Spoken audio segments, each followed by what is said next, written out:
గ్రహం ఉన్నది.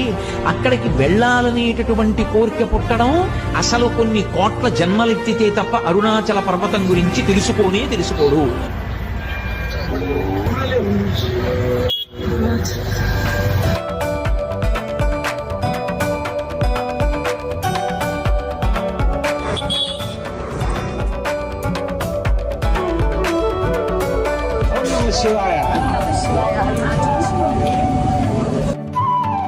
అమ్మ కిట్ట వందు పూలు. థ్యాంక్ యూ అమ్మా.